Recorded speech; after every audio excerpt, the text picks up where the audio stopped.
Hello. Okay, so it's the day after the Clash at the Coliseum, NASCAR's very first Clash event here in Los Angeles.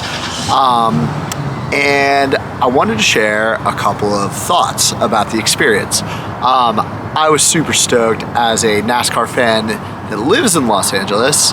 We get Fontana, and I get to travel to my fair share of races every now and then. But this was such a cool experience for somebody like myself, just to see the convergence of NASCAR itself, new race fans in Los Angeles, and everything like that. So I wanted to share some thoughts because it was such a unique experience. Now, Adam Sturm said that a little bit over 50,000 people were in attendance. I think the full capacity for the Coliseum itself is around 70,000. And my colleague Sean, who recently graduated from USC, his exact words were, there were more people there than there are for most USC games, which I think is a pretty good indicator that that NASCAR did a really great job. The thing that NASCAR kept talking about over and over again was that the people that were buying tickets to the event were people that, based on their data points, have never been to a NASCAR race before, which is really, really cool. And that was abundantly clear to me yesterday in checking out the race itself. When I first got there, I sat next to a couple. It was their first race. They were having a great time. They were drinking beers. And then I ran into a number of other people, including some friends in greater Los Angeles area that have never been to a race before and just wanted to hang out, just wanted to have a good day, wanted to see what racing is all about.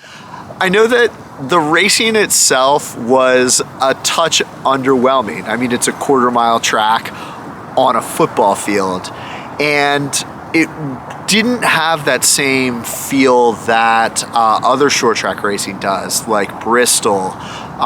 Going to Bristol was a genuine bucket list experience for me, and I think that I was definitely prepared for the actual race itself yesterday at the Coliseum to be a little bit on the underwhelming side. The bottom line is that the heats, to me, were actually the qualifying heats were more exciting racing wise than the actual 150 laps itself. But man, there were race breaks. There was killer entertainment from Pitbull, who has nothing but bangers. It's absolutely impossible to not like Mr. Worldwide.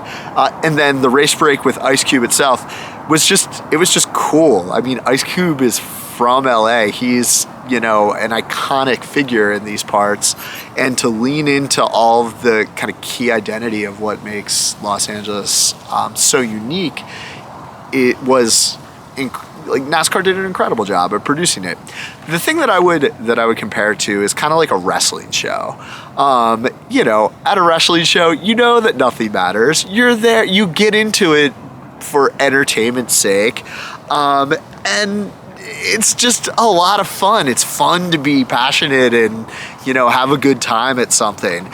You can't beat it when you're outside in February in 70-degree weather with your friends, having a great time, cheering for whatever it is that you usually want to cheer for in a NASCAR environment. I heard the typical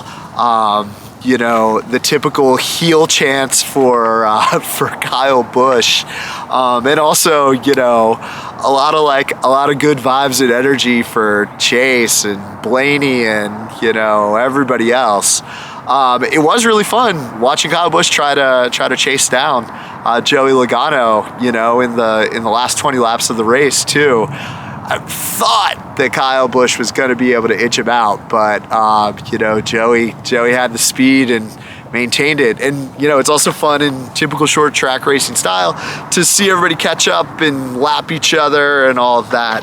So I am, as a NASCAR fan in Los Angeles, I was such a huge fan of the overall experience, and I really hope that they do it again.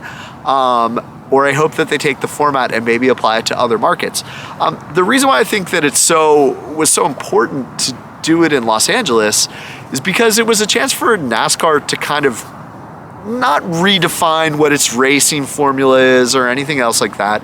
I know that this is the next gen car season, and racing fans are really excited about what the next gen car situation looks like and how that's going to unfold this year. It's a huge storyline, but to me this was more about NASCAR's place in the culture.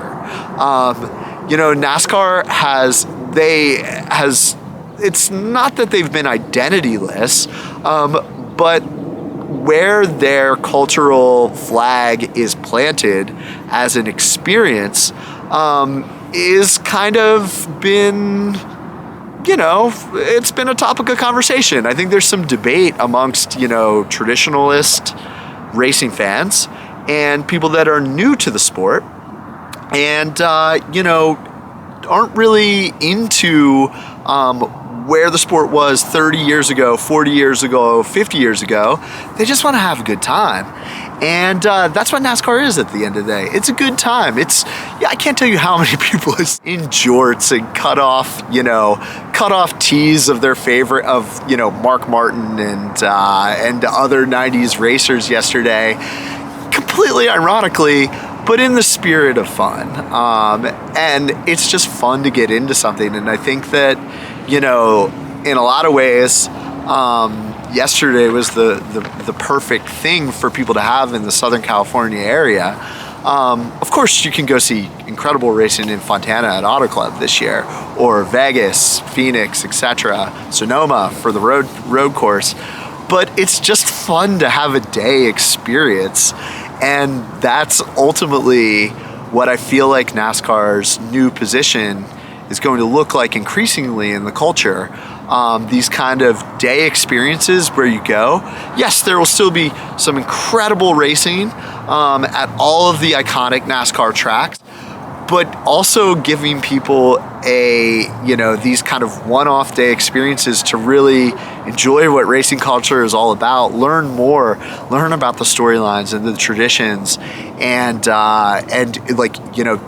who is a heel, and the news cycle of what sponsors come in and out, and what the team drama and the driver drama.